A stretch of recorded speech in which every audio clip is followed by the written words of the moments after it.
nandito. First time namin nandito, looban to kasi nga naghahanap kami ng mga soft drinks. Tita Barla loving life. Yes, welcome to my vlog.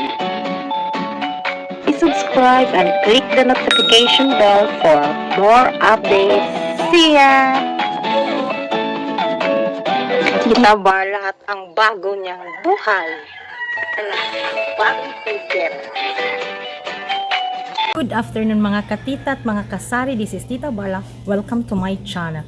Today is August 7 and it's another day. It's the birthday of my brother.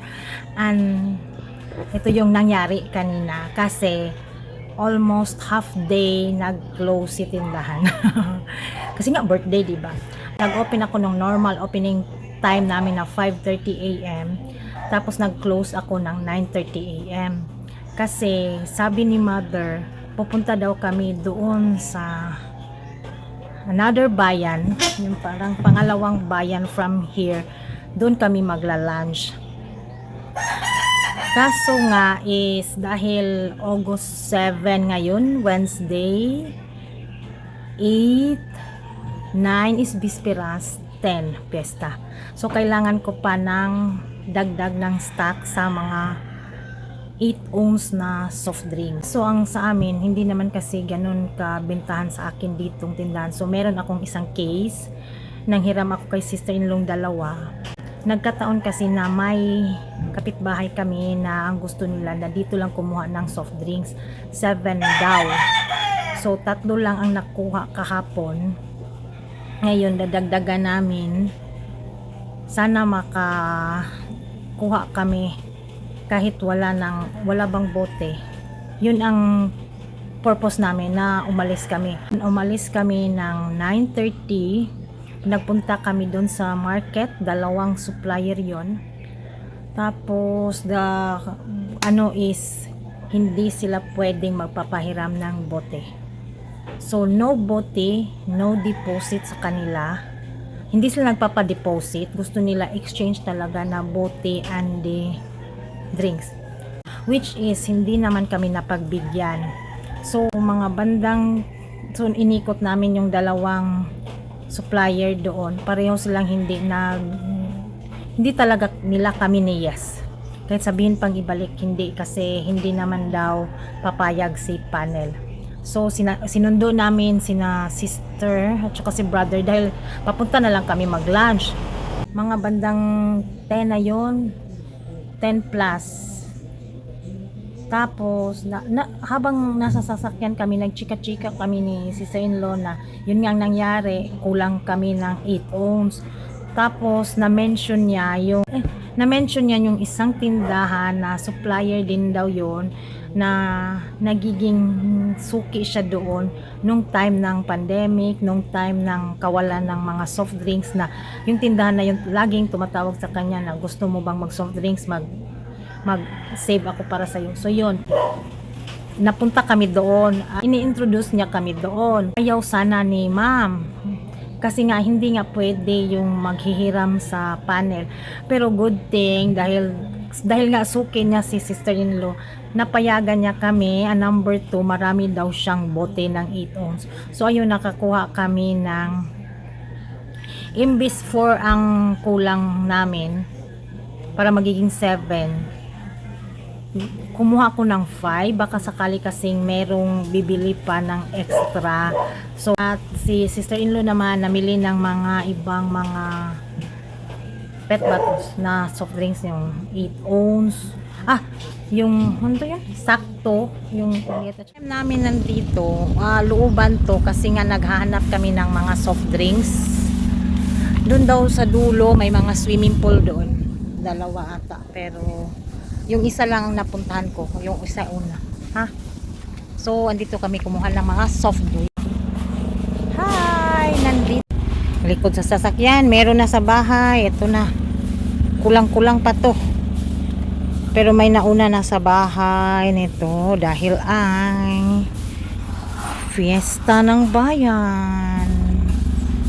Hi. Ayun, nakakuha kami ng 5 bottles, 5 cases of 8 ounce. Nag-promise naman kami na isolid namin. So, ang may deposit kami, tag 100 per case, so 500 yon. Saka pa kami nagpunta sa Plaridel for the birthday lunch ni brother.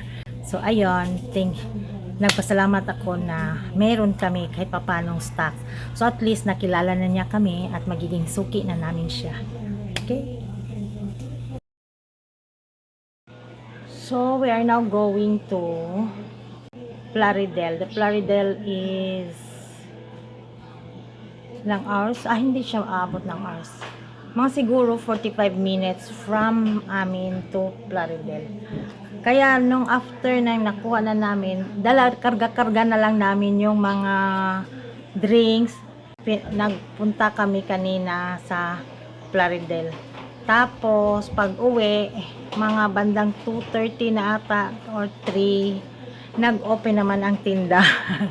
Kasi sayang, di ba? Oh, at least naka-unwind ako ng wala akong iniisip. Saka na yung pag-iisipin. Saglit lang yan, itabi muna, o di ba?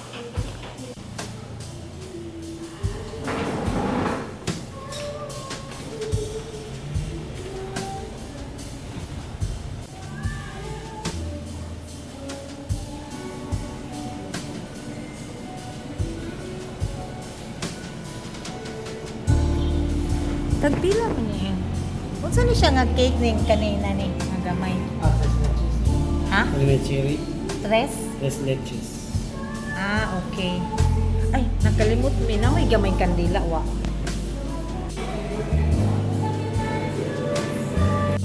Pork good. Oh, kana dayo. Asa man ana ba? Kana kani ato ay pabutang di akong giingnan nga pabutangan plato gamay din butangan bitag happy birthday. Sige. Makandimo din na.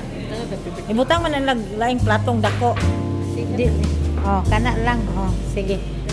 Dahil butang ko kandila ang tato. Nabatay na sa kandila. Oy, nakalimutan ta. Te. Sir, naamoy kandilang gamay? Sige. Kaning unsay ngan aning na cherry, sir. Kana. Baluoy ako may pangutan mo na abat.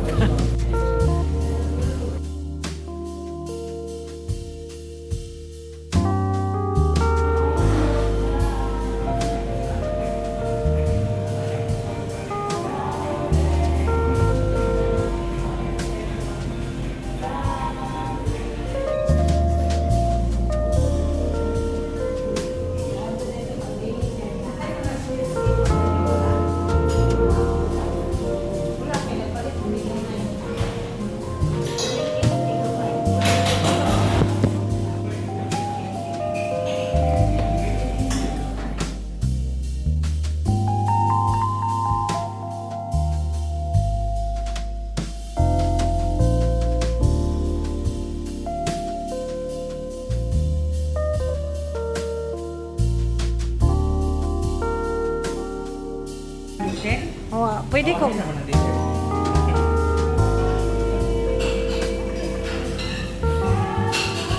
Doon tanaw.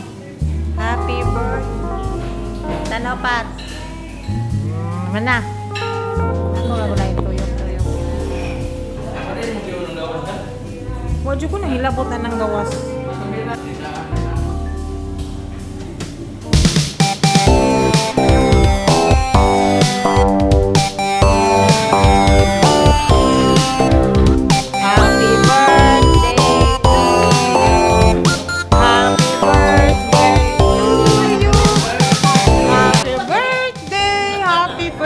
Apod ay. Thank you. Iplo, madayo mo maglipot.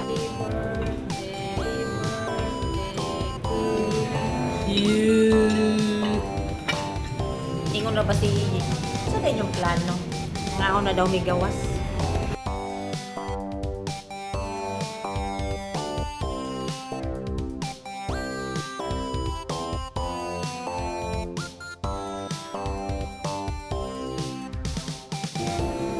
Nakuha ng plato kay mo.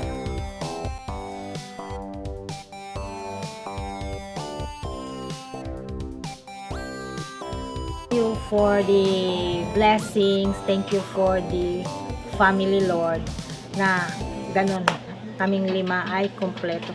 So, same nila, brother, nagsarado din sila ng same time. Kaso, nauna lang kami. Sila, nag-close sila mga bandang 10:30. Kami, 9:30. So, yan lang munang i-share ko for the day. Thank you so much everyone for watching. Sa hindi pa nakapag-subscribe, baka if you like and comment, paki-subscribe na din. At so, ayun, bye!